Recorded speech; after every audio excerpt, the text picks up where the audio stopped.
Oh, geez. Do we have COVID 2.0? Y'all let me know because something else is going on and it's pretty crazy. Let's jump into it. Quarantines, testing, contact tracing, airport screenings. Does all this sound very familiar? Unfortunately, don't worry. It is not 2020 again. It's not COVID. But this is serious. There is a different virus outbreak in India that is triggering all of those familiar precautions in parts of Asia right now. It is called the Nipah virus, okay? And it's often deadly, has a fatality rate of 40 to 75%. There are only 2 cases of the virus in India so far, but it has prompted airports in Thailand, Singapore, Hong Kong, Malaysia to step up their screening. 40 to 75%. Goodness gracious. COVID was like, what, less than 1%? Which was crazy because the way that they handled all that. Oh, everybody locked down, everybody. Less than 1%. This, 40 to 70? Yeah. I'm going to have to call up Uncle Trump and tell him to lock this country down. Nobody is coming in. Absolutely not. We are not doing this again. I'm no, not doing it. Not doing it. To prevent a bigger outbreak. And the virus is carried by bats and pigs, but it can be spread human-human contact. But how easy is it to be transmitted? What's the incubation period? How worried should we be? I'm joined right now by an infectious disease epidemiologist at the Hartford Belfer Center, Dr. Saira Madad. Thank you so much for taking the time. Really appreciate it. What exactly is the Nipah virus? Well, the Nipah virus is a serious virus, and as you've mentioned, it does have a high case fatality rate, anywhere from 40 to 70%, and that also depends on where you're getting healthcare services. So if you're in a country that has good health, a healthcare delivery system, you could probably get much better care, and that case fatality rate is likely much lower. Now, with that said, as I mentioned, it is a serious virus. It has no approved vaccines or therapeutics, but in this context, it is a small and contained outbreak, and it is closely being monitored. And so when we look at these 2 cases that have been confirmed in India, in West Bengal, about 200 contacts have been identified, tested, and are negative. And at this time, no additional cases have been detected, as well as there's no evidence of spread outside of India. While you've noted, a couple of countries have started to implement enhanced airport screening, that's more of a sign of a precautionary step than to signal a wider spread of transmission. So this is just precautionary. Weren't they saying kind of similar things when COVID was first starting? I mean, it's been so long, so I can't exactly remember. But anybody with a little better memory than me, weren't they saying similar things? Basically, don't worry, everything's good. We'll be okay. It's pretty much contained. The whole 9. Weren't they pretty much saying that? Y'all let me know. I could have swore they were, but let me know in the comments. My concern is whether or not that would actually work. I read that it has a 2-week incubation period. Sometimes symptoms might not even show. This can be spread human-human contact, but it's different than COVID, right? It's very different than COVID. So when we talk about COVID-19, we think of, airborne spread. And with Nipah virus, it is not like that. It doesn't spread through kind of the airborne route. There are 3 ways of transmission. And so when we talk about the 3 ways of transmission, one is from animals to humans. That is what oftentimes, starts. That is what starts the outbreak. And so coming in contact with an infected animal, such as a bat, or through the foodborne route, meaning that an infected animal has contaminated food products like fruit or even them bats, man, I tell you. Bro, when are we gonna learn? Leave them damn bats alone. Goodness gracious. Palm sap, and then a human consumes that and then gets infected. And then the third way is human-to-human transmission. And through human-to-human transmission, that is close, prolonged contact. So oftentimes we see that in household settings or in healthcare settings where infection prevention and control is not as great.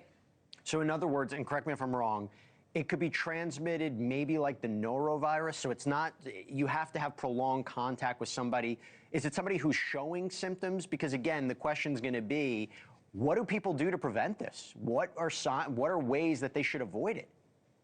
Yeah, it's an excellent question. And what's important is because it doesn't spread, as easily through the airborne route like measles and COVID, it is more difficult to get it. But it obviously, you can still get infected if you're in close contact with, any infected animal sources, bodily fluid that's infected, or infected food sources. So with that, prevention really is to avoid these contaminated sources.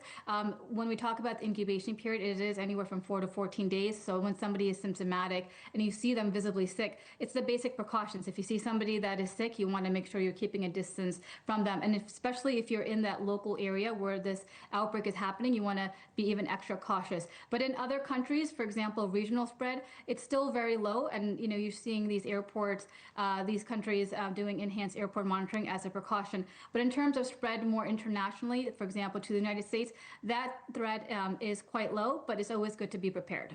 And by the way, just to reiterate this, what are the symptoms exactly that you should be on the lookout for? And you mentioned there's no established therapeutics or vaccines yet. If you get it, how do you treat it? So 2 questions. What are the symptoms and how do you treat it? Yeah. So the symptoms, the initial symptoms could be fever, cough, sore throat, and then it can progress to pneumonia or even neurological conditions. It can cause brain swelling and the like. And so it could be pretty rapid sometimes. And then in terms of, the treatments, there is no treatments or vaccines available. So it's really supportive care. So in the hospital, getting supportive care like intensive care support and the like. And we do have some investigational therapeutics, but nothing that's approved. All right. I hope this is the end of the conversation. Hopefully it is contained. Dr. Mehrdad, thank you so much for taking the time to explain it to us, because I don't know if a lot of people know what's going on out east, and I appreciate it. Bro. Man, y'all better start leaving these bats alone, bro. Gotta be more careful. Gots to be more careful. When are we gonna learn? Leave the damn bats alone. Ain't we heard this before? Haven't we seen this movie before? Goodness gracious. And what the hell's going on with bats, bro? Like, what bro, these mother lovers just got every disease under the sun. What is up with these bats? Bro, this is crazy. This is mind-bogglingly crazy. These bats just carrying anything and everything. Goodness gracious. Man, lock the country down. Not like lock us down, but like nobody's coming into the country, right? Nobody is coming into the country. Lock it down, Unc. Lock it down, Uncle Trump. We not doing this again. We are not doing this again. I'm not putting on no mask. I'm not sitting around for weeks. Like, nah, bro. Bro. Which I doubt Uncle Trump would actually even implement anything like that. But still, I'm not trying to go through this all over again. I really don't. This is crazy, bro. This is crazy. These folks need to buy a toilet and a ruler and get they, what straight. Because, bro, why are you playing with bats? I don't know, man. I don't know. What do y'all think? Do y'all think everything is going to be peachy and we all good? Or do you think this is just going to explode from here? This is just the beginning. Or y'all let me know, man. Y'all let me know. Hopefully this is the end. All right. This is the last that we hear of this Nipah virus. I believe that's how you pronounce it. Because 40 to 70%. 40 to 70%. It's crazy. But also, I could have swore when COVID had first started, they were saying that COVID was a lot deadlier than like the less than 1% it actually turned out to be. I forgot the percentage. What if y'all remember the percentage? Comment it down below. But I could have swore they didn't say like 1%. It was something higher if I remember right. But I'm positive. I'm almost sure they didn't say nothing like 40 though. Maybe they did. But 40, bro. 40 to 70, almost possibly 3/4 of people, half of everybody. We'll say half of everybody that gets it is just up out of here. Man, oh man. Nope. Y'all talk to me in the comments, man. Some crazy news. Crazy news. Stay safe out there. Peace and love. I'm out.